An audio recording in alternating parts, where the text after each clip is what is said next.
गुरु गोविंद दोनों खड़े और किसके लागू पाए, बलिहारी गुरु अपना गोविंद दिया मिलाए।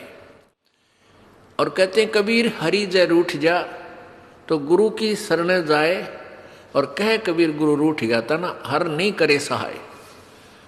अब जैसे जिस प्राणी के पुण्य अक्षीण हो जाते हैं, जब तक पुण्य रहते हैं तब तक तो प्रत्येक प्राणी सुखी नजर आता है। घर में भी, व्यवसाय में भी, बाल बच्चे भी ठीक हो जाते हैं, शादी ब्याह भी हो जाता है। और फिर जब पाप कर्मों का दौर प्रारंभ होता है, क्योंकि ये मिश्रण कर रखा है काल भगवान ने, हमारा प्रारब्ध बना रखा है, तो हमारे संचित पुण्य और पापों में से जो डिपॉजिट हैं जन्म जन्मांतर के, उनमें से एवरेज रेशो से निकाल के अब आपका प्रारब्ध बना रखे, उसमें पाप भी मिला रखे हैं और पुण्य भी।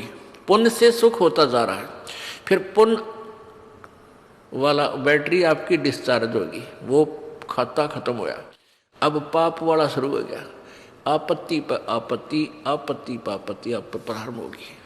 और जब तक आप आन उपासना भी करते थे, किसी नकली गुरु की शरण में भी थे, तो भी आपके घर में सुख होता जा रहा था।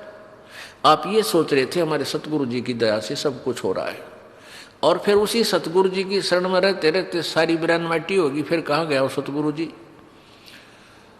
इम्प्रूव होना चाहिए था, तो आप तो बिल्कुल गिरावट में आ गए। तो पुण्य समाप्त हो गए, पाप शुरू हो गए। जब इंसान कोई गढ़ा दुखी हो जाता है तो वो क्या कहता है, भाई मेरा राम रूस गया, मेरा भगवान रुष्ट हो गया, मेरा भगवान रूस गया, मेरे ऊपर आपत्तियां आ गई। और जो सुखी नजर आता है उसको आम आदमी का आग्रह, इस पर भगवान राजी हो रहा है, इसका परमात्मा राजी है, इसके घड़े अच्छे कर्म हैं। तो परमेश्वर क्या बताना चाहते हैं कि जैसे आपके पुण्य समाप्त हो गए, अब जैसे कोई व्यक्ति एक नल पर से घड़ा भर ले गया पानी का, और कहीं दूर जाकर के कार्य कर रहा, खेत में या मजदूरी, किसान का काम या जैसा भी, या अपने घर पे ले आया, जब तक वो जल है उस घड़े में तो कोई प्रॉब्लम नहीं।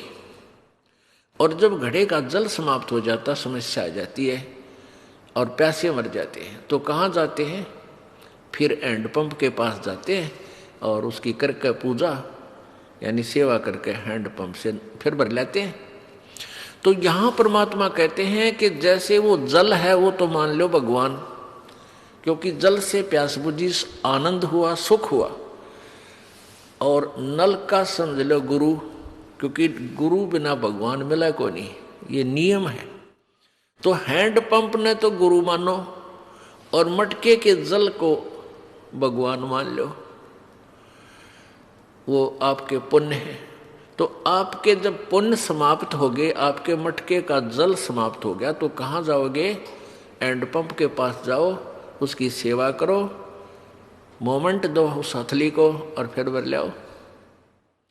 और जो हैंडपंप पे खराब कर दिया आपने, फिर जल ना मिला आपको। तो यहां क्या बताना चाहते हैं, गुरु गोविंद दोनों खड़े और किसके लागू पाए, एक तरफ हैंडपंप है, दूसरी तरफ एक मटके में जल है। तो कहते हैं किसको अधिक आदर करूं, एक तरफ भगवान खड़ा है मान लीजिए, एक तरफ गुरुजी हैं, तो किसको प्राथमिकता दूं। परमात्मा उत्तर भी दे रहे हैं कि बलिहारी गुरु अपना जिन गोविंद दियो मिलाए।